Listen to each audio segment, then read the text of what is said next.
আমি আমার এই শিক্ষকতার জীবনে এমন কিছু স্টুডেন্টকে দেখেছি যারা মাধ্যমিকে দারুণ রেজাল্ট করেছে, প্রায় স্টার মার্কস পেয়েছে। এই রকম স্টুডেন্ট উচ্চ মাধ্যমিকে, গ্র্যাজুয়েশনে, মাস্টার ডিগ্রিতে গিয়ে তারা কিন্তু নম্বরটা মাধ্যমিকের মতো নম্বরটা ধরে রাখতে পারেনি। যত মাধ্যমিক থেকে গ্র্যাজুয়েশন মাস্টার ডিগ্রির দিকে গিয়েছে, ততই তাদের রেজাল্ট আস্তে আস্তে খারাপ হয়েছে। আজকে আমি সেই সমস্ত স্টুডেন্টদের বিষয়ে আলোচনা করব যাদের মার্কসটা মাধ্যমিক থেকে ক্রমশ যত হায়ার স্টাডির দিকে এগিয়েছে, তাদের মার্কসটা গ্র্যাজুয়ালি কমেছে। কেন এই কমে মার্কসটা কিছু কিছু স্টুডেন্টদের ক্ষেত্রে, সেইটা আমি আজকে ব্যাখ্যা বিশ্লেষণ করব। একটু মন দিয়ে শোনো, যাদের ক্ষেত্রে এইরকম ঘটেছে তারা খুব ভালো করে মন দিয়ে শোনো, দেখো আমার কথাগুলো মেলে কিনা।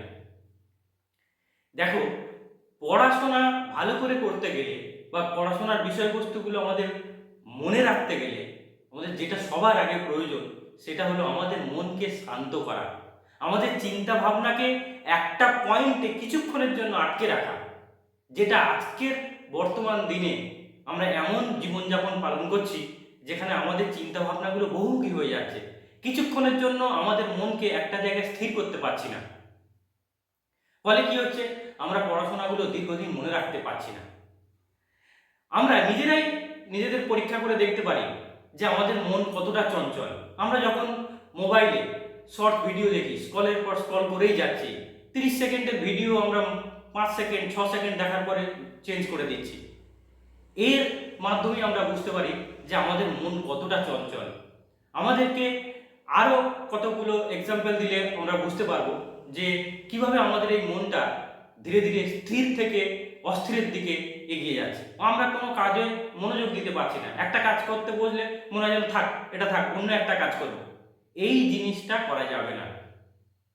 এখন আমি একটা পদ্ধতির কথা বলবো, যে পদ্ধতিটা দিয়ে আমরা নিজেরাই বিচার করে দেখতে পারবো যে আমাদের মনটা স্টেবল রয়েছে নাকি আনস্টেবল রয়েছে, আমাদের চিন্তাধারা, চিন্তা শক্তিকে আমরা একটা জায়গায় সংরক্ষিত করতে পারছি নাকি আমাদের নিয়ন্ত্রণের বাইরে চলে যাচ্ছে।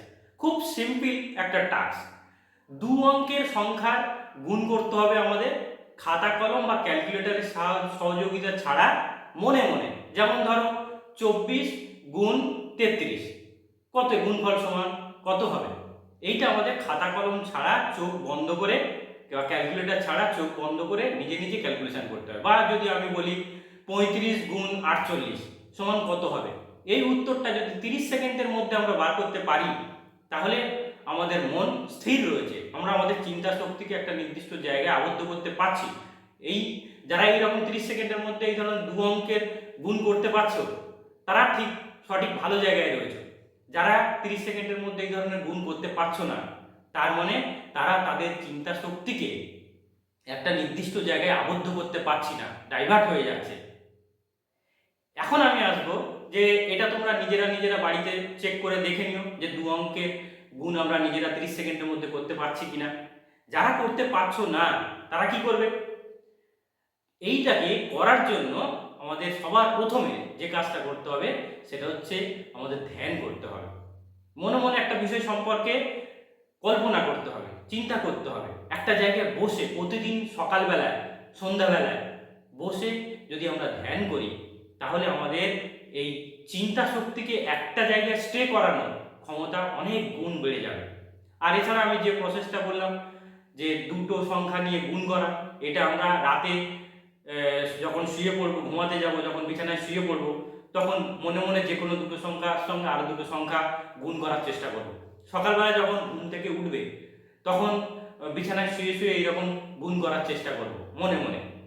এইটা আস্তে আস্তে করতে প্রথম দিন হবে না, দ্বিতীয় দিন একটু সময় লেগে যাচ্ছে।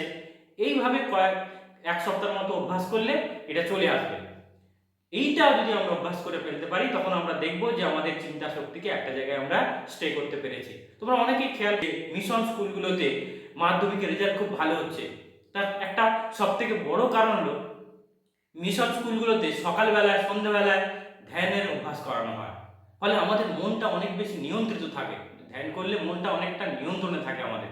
আমরা সেই নিয়ন্ত্রণ মন নিয়ে যখন পড়াশোনা করতে বসবো, তখন পড়াশোনাটা খুব সুন্দরভাবে হবে, অল্প পড়লে খুব তাড়াতাড়ি মুখস্থ হয়ে যাবে।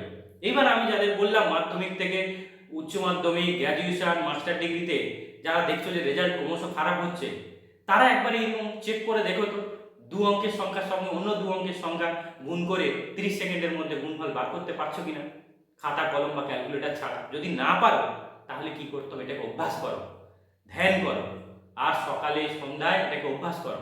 করলে দেখবে এক সপ্তাহের মধ্যেই তোমরা অনেক ফল পাবে। তারপরে তুমি পড়তে বসে দেখো পড়াশোনা অনেক দিন ধরে মনে থাকছে, যেটা তুমি আজকের পড়ছো অনেক দিন মনে রাখতে পারবে। খুব সুন্দর সহজ সরলভাবে মাথার মধ্যে বিষয়গুলোকে তুমি আয়ত্ত করতে পারছো। অর্থাৎ আমি যা বললাম এই অনুযায়ী তোমরা মেনে চলো। যদি তোমাদের উপকার হয় তোমরা অবশ্যই কমেন্ট করে আমাকে জানাবে। আজকে এই পর্যন্তই।